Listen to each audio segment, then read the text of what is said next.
Hello दोस्तों, story with Manoj भाई में आपका स्वागत है। आप लोग स्वस्थ और मस्त होंगे। दोस्तों, एक छोटी सी कहानी लेकर आया हूँ। ऊपर वाले की करनी पर भरोसा रखो।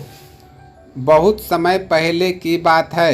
ये गांव में मनोहर नाम का एक व्यक्ति रहता था। वे गांव में रहकर कि छोटा मोटा काम करके अपना जीवन यापन करता। मनोहर भगवान पर बहुत विश्वास रखता था। गांव में जब भी किसी के साथ कुछ अच्छा होता तो वो मंदिर जाकर भगवान से हमेशा उस चीज़ के लिए धन्यवाद बोलता। लेकिन गांव में जब कभी किसी के साथ कुछ बुरा होता तो वो भगवान के सामने जाकर उनसे सवाल करने लगता। सवाल करने के बाद वो अक्सर ये बोलता कि भगवान, आपने उनके साथ अच्छा नहीं किया। अगर आपकी जगह मैं होता तो सब कुछ ठीक कर देता। मनोहर के सवाल करने की इस आदत से तंग आकर एक दिन भगवान उनसे सामने प्रकट हो गए। उन्हें देखकर मनोहर आश्चर्य से भर गया। भगवान बोले, मनोहर, तुम हमेशा किसी का बुरा होने पर मेरे पास आकर मुझसे सवाल करने लगते हो और ये सोचते हो कि अगर तुम मेरी जगह होते तो सब कुछ सही होता। जैसा तुम सोचते हो ये सब उतना आसान नहीं है।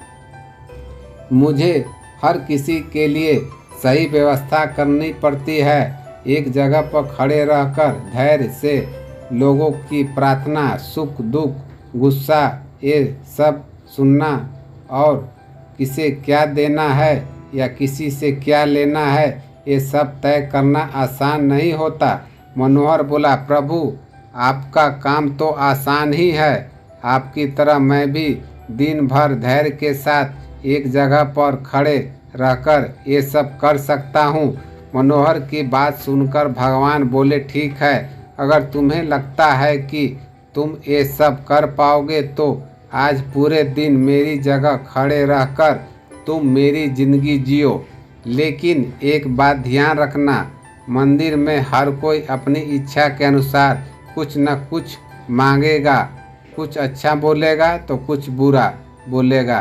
तुम्हें बस उनकी बातें सुननी है और धैर्य के साथ अपनी जगह पे चुपचाप खड़े रहना है और अपनी तरफ से कुछ नहीं करना है। मनोहर मान गया और एक दिन के लिए वो भगवान की जगह खड़ा हो गया। थोड़ा देर के बाद गांव का एक धनी व्यक्ति मंदिर में आया और भगवान से बोला, प्रभु, मैं अपना कारोबार दूसरे गांव में भी करने जा रहा हूं। आप मुझ पर अपना आशीर्वाद बनाए रखना।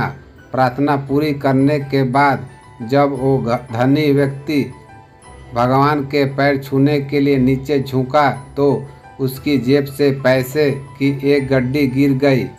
उसने उस पर ध्यान नहीं दिया और चला गया। भगवान की जगह पर खड़ा मनोहर ये सब कुछ देख रहा था और उसने सोचा कि उसे पैसे गिरने के बाद बता देनी चाहिए, लेकिन शर्त के अनुसार उसने ऐसा करना उचित नहीं समझा।